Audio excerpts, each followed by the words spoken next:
वंदे पुरुषोत्तमम। आज का विषय है सत्य। सत्य क्या है, सत्य की खोज कैसे करें, सत्य को कैसे जानें। ऐसे अनेकों प्रश्न हम सबके मन में उत्पन्न होता है और इस सत्य के बारे में जानना, सत्य का आकार क्या है, सत्य का स्वरूप क्या है। जब इसको अनुसंधान करने के लिए जाते हैं तो सत्य का जो पर्यायवाची है उसको भी जानने का प्रयास करें। और सत्य है क्या चीज?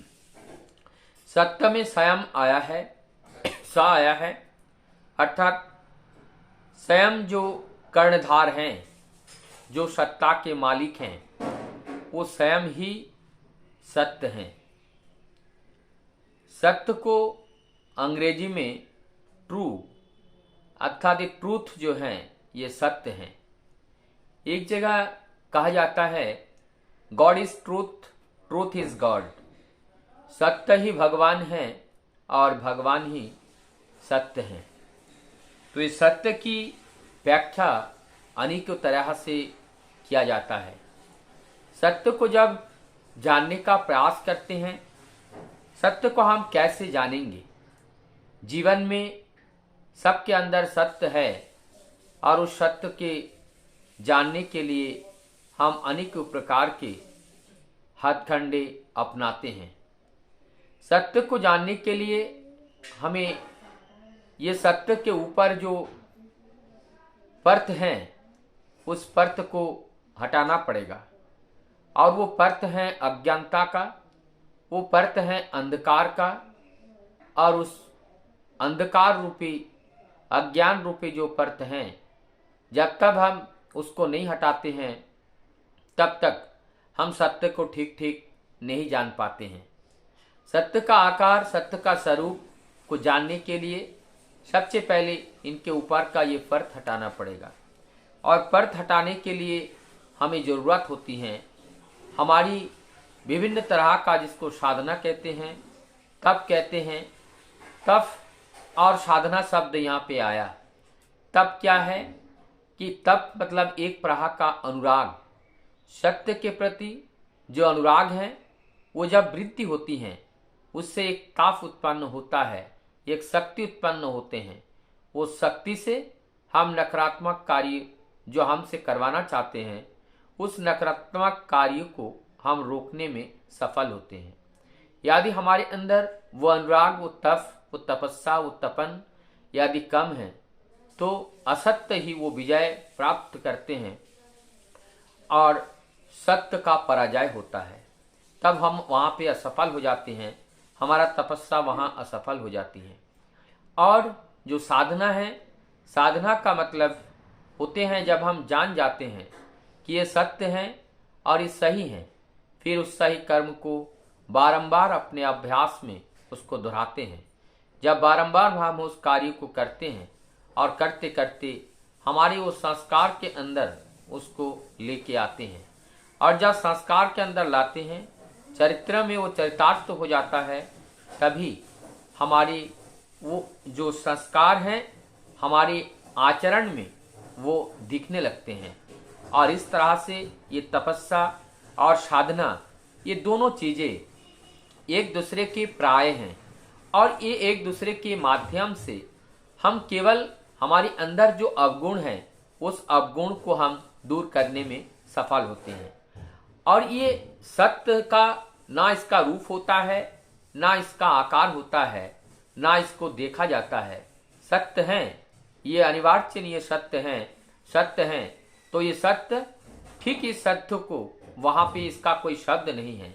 ये जब हमारे अंदर से जो अवगुण को विभिन्न विधि विधान के माध्यम से हम अपने अंदर को उस अवगुण को दूर करके संस्कारित करते हैं, तो हमें वास्तव में हमारे अंदर वो सत्य का जागरण होते हैं। और जब सत्य का जागरण होने का मतलब है वो जो सत्य सच्चिदानंदमय है उसका वास्तविक जो आकार है, वास्तविक जो स्वरूप है, वास्तविक जो आनंद है, वो अपने आप दिखाई देने लगता है। अर्थात ये सत्य और कुछ नहीं, वो सत्य ही परमात्मा है, सत्य ही आत्मा है और सत्य ही इस जगत का सब कुछ है और वही सत्य ही इस जगत की सृष्टि किए हैं और इस सब के अंदर ही वो सत्य हैं और सत्य रूपी वो प्राण जिसको आत्मा की आख्या दी जाती है उसके बिना इस अस्तित्व में नहीं आते हैं। सत्य का ही अस्तित्व है, उसके अलावा और किसी का अस्तित्व नहीं है इस जगत में। तो हम जो एक मनुष्य के रूप में धरती पर आए हैं, हम बोल रहे हैं, हमारा अस्तित्व तभी हुआ कि जब हमारे अंदर वो सत्य हैं। हमारे अंदर अगर सत्य नहीं होते तो हमारे हम अस्तित्व में नहीं आ पाते।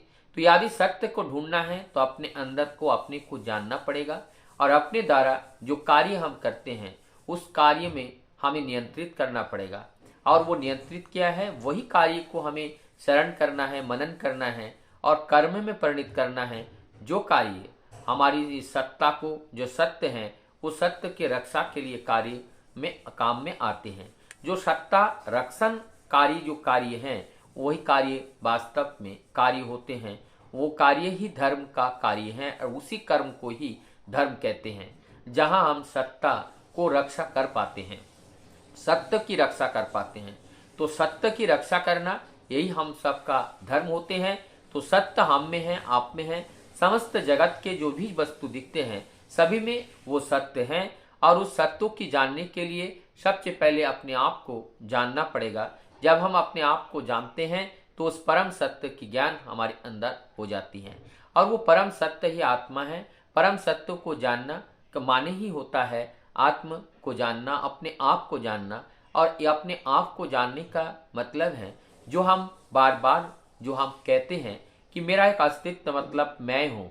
ये जो मैं है और मैं जो अस्तित्व में आया और ये मैं अस्तित्व में आया ये था पहले, लेकिन बोल करके ये जो अस्तित्व में आया जिसको हम अहंकार कहते हैं।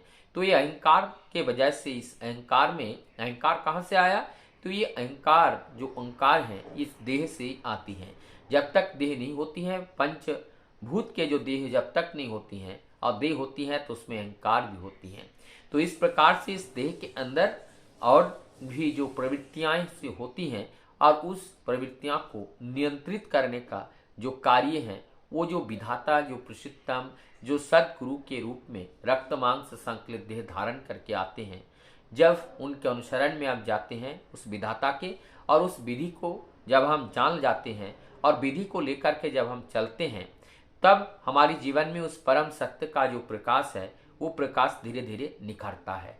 ठीक उसी प्रकार से जिस प्रकार से कोयले के खानों में हीरा रहता है और उस हीरा ऐसे दिखाई नहीं देती हैं, जैसे हम उसमें छानते हैं और एक एक करके उस कोयला को जब हम हटाते हैं तो वो जब कोयला का जो वो मैल है वो जब हट जाते हैं हीरा चमकने लगता है। तो ठीक उसी प्रकार से यह हमारा देह रूपी जो कोयले का खान है इसके अंदर वो सत्य है, वो आत्मा है और उसी को अगर हम देखना चाहते हैं तो हमारी जो ज्ञान रूपी प्रकाश एवं परम पिता की एवं विधाता की जो विधि है उस विधि को अनुसरण करके धीरे धीरे जो मैल या अज्ञानता का जो फर्क है हमारी आत्मा के ऊपर से वो जब हट जाता है तब ये मन हमारी निर्मल हो जाती है और ये मन ही प्रतिनिधित्व करती है वो आत्मा का। जब ये मन निर्मल हो जाती है तो इसके ऊपर जो आत्मा का जो प्रतिबिंब है वो स्पष्ट रूप से दिखता है।